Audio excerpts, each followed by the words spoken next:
Well, welcome to another edition of 42nd Street Pete's Grindhouse. It's the end of the week, it's Friday, and it's time to say goodbye to some folks, unfortunately. It's been a rough week as far as losing people, and it's just sad. First off, Ole Anderson, age 81, real name Alan Rogowski.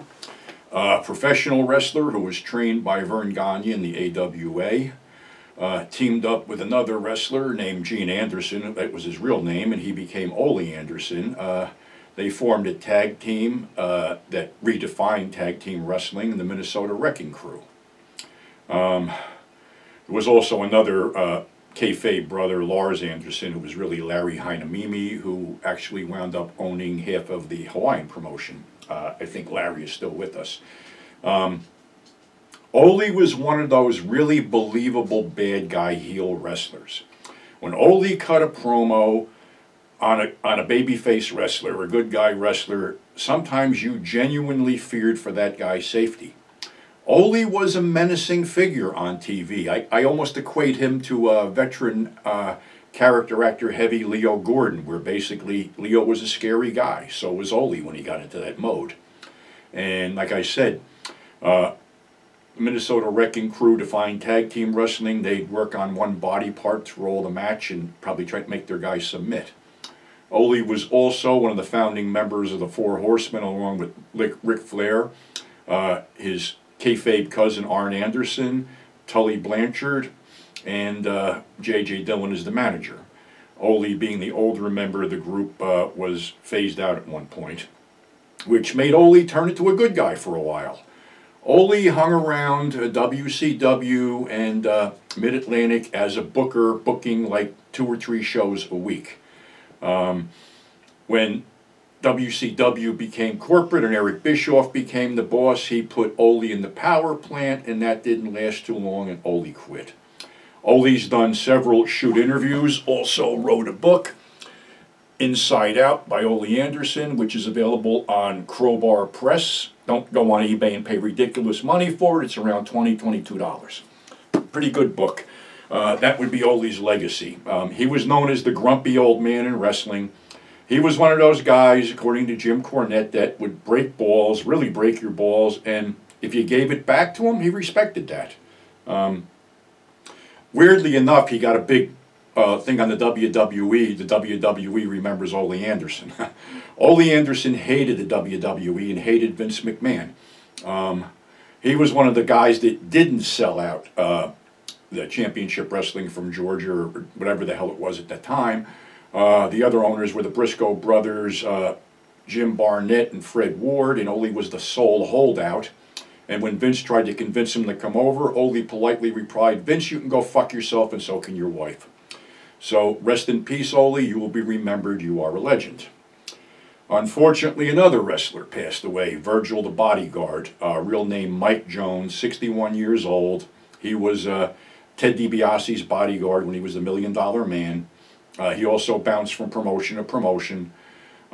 Sadly, I guess he fell on hard times because he would call me up to try to get me to get him into Chiller or some other promotion. He was also setting up at flea markets with this little stand, Virgil WWE Superstar, which was kind of sad. I think he was suffering from dementia and colon cancer before he passed away. Character actor Charles Dierkop, who was Flat-Nosed Curry in Butch Cassidy and the Sundance Kid, was a hugely familiar face through the 60s, 70s, and 80s, and even the 90s. He was Royer on Policewoman. He was one of the riverboat gamblers in Maverick, the remake. Just about all over the place. St. Valentine's Day Massacre had a distinctive look. He passed away at 87 years old. Also, Richard Lewis, comedian, who was last on the Larry Davis Show, I believe it is, or whatever that, Curb Your Enthusiasm. I remember seeing Richard in the early days of HBO when they used to have the Young Comedians specials and things like that, where he got his own special. And Richard was one of that cadre of comedians like Robin Williams, Sam Kinison, Dom Irrera, a bunch of guys. Unfortunately, a lot of them are no longer with us. And it's debatable whether their idea of comedy would go over today. Even Rodney Dangerfield wouldn't go over today, and he was the guy who basically showcased a lot of these guys with his, club in New York, Dangerfield's. It's kind of sad when you think of it that these guys, made a social and political impact with some of their humor, and that would definitely fucking not work with the cancel culture of today and the woke crap and all the other shit that's going on. But people like that made us think, and maybe made us look at life a little bit differently through their comedy. And Richard was no different. Sadly, he passed away. I think he was 74. Also, John Stewart, a guy who I respect tremendously for his work helping the 9/11 firefighters get compensation for their illnesses and people from the burn pits overseas and stuff like that. He has returned to The Daily Show on Comedy Central every Monday. A little bit controversial at first, but this Monday he ended the show in a teary sort of way, where he told the story about how him and his kids went down to this animal shelter. They had baked cupcakes and stuff like that, and they were trying to raise money for the shelter. Well, someone thought it would draw more attention if a dog was put out there with them, and they brought out a three-legged pit bull, whom John Stewart actually went home with. And he ended the show tearing up because that dog had passed away that day, and his moment of zen was this dog with 3 legs playing happily in the snow chasing a ball. My own moment of zen for that whole thing was, I don't know if people remember, I used to volunteer at a local no-kill shelter. During my training, there was a white pit bull in there who was deaf. And they didn't know the dog was deaf because the dog was left there. And they were going to put the dog down until somebody dropped the bowl next to the dog's head, and the dog didn't react. It didn't hear it.